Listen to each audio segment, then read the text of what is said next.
I've been reflecting about this term science fiction writer. Of course, I started as a sci-fi fan for all of those, classic Asimov, Heinlein, Clarke, Star Wars, Star Trek. And it's all very scientific, in a way. And in China, we put it in an even more scientific way. It has to be very rigorous about science and based on facts and knowledge we've known, and it's written in the textbook maybe.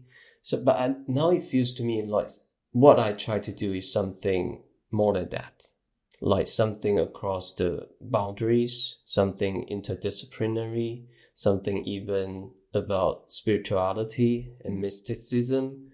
And because I think science fiction in a way is the modern myth. So it tries to explain the world in a different way, in a scientific and technological way. But I think that's not enough.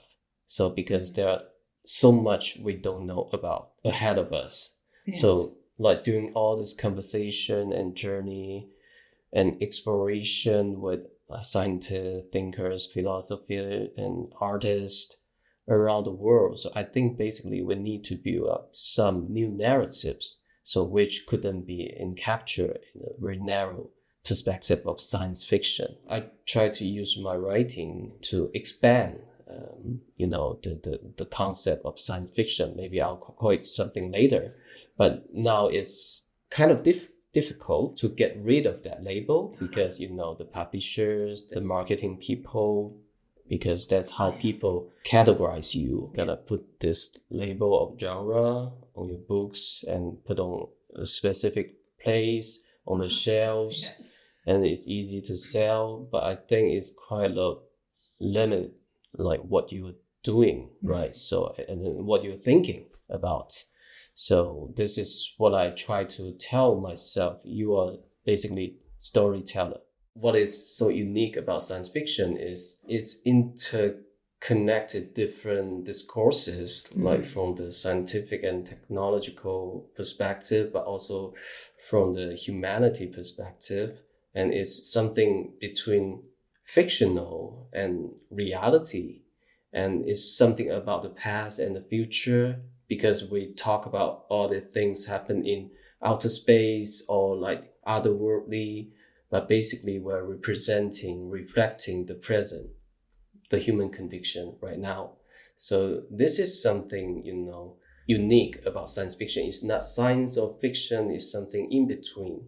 The space, the tension, the punctuation between two words. At the end of the day, we are still trapped in this national state framework of thinking. We have our own interest party, we have our own people, we have different class, we have hierarchy. So all the things determine that we couldn't get on certain kind of like consensus, even if we can build on some very basic understanding, like some framework.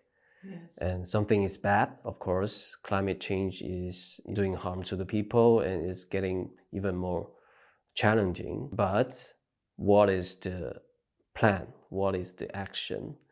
This is more to the core, like because it requires sacrifice on economy, on recruitment, like on human labors, on whatsoever, tradings. It's all part of the globalization, but that means you have to sacrifice a piece of mind share, and this is where all the conflicts came from. We are just at the very beginning of the paradigm shift. We are already living in singularity. It's not just a single spot in time, but it's a period of transition. Maybe it's a century of singularity, but maybe afterward, when we look back into history, we just realize, that happened already there. We just didn't realize it. We just didn't recognize it in that way. Because we were living it. Yes, basically it. So people living in the, big times, they didn't realize it, right? So a lot of assumption was made afterward and by the historians. And I think right now we're in that paradigm shifting moment. And all of those arguments, battlings will be a very extremely interesting part of the history.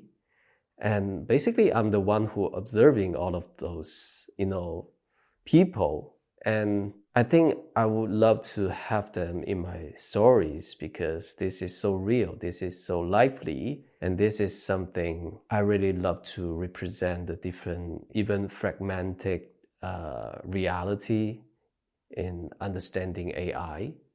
So right now we just have the conference, the declaration in UK, like all these big players, they have agreed on something, on the regulation framework internationally.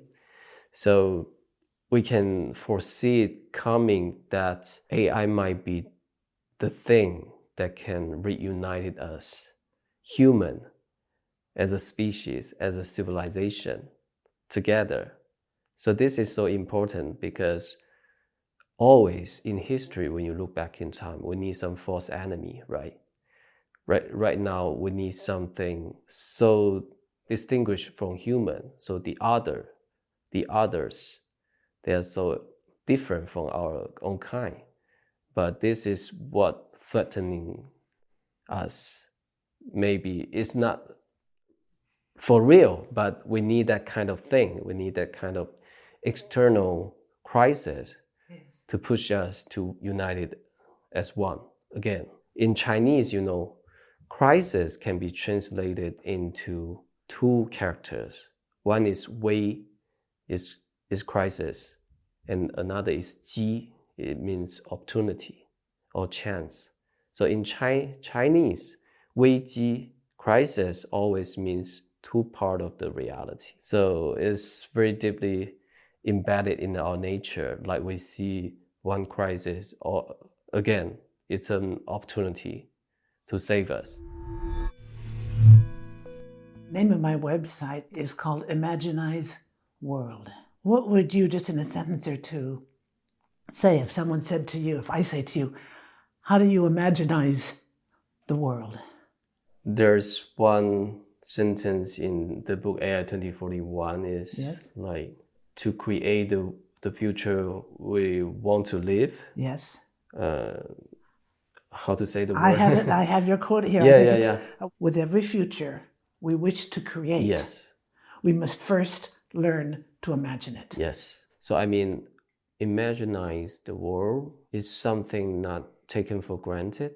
You have to learn it first. Not naturally everyone knows how to imagine. You have to use your human parts, like your embodied experience, your childhood memory, even your family history, and your intrinsic responses of the surroundings, like the emotions, even those reaction beyond languages. I think those are the most important part, even those you couldn't fully recognize and understand yet. For example, your dreams, or even like non-consciously, is basically the core of imagination. So imagination is not driven by logic or reasoning.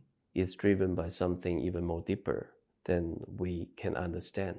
So I think you need to train just like a vessel, just like all this data, information getting through you and through your interface. They might have some instant reactions, just like a melting pot.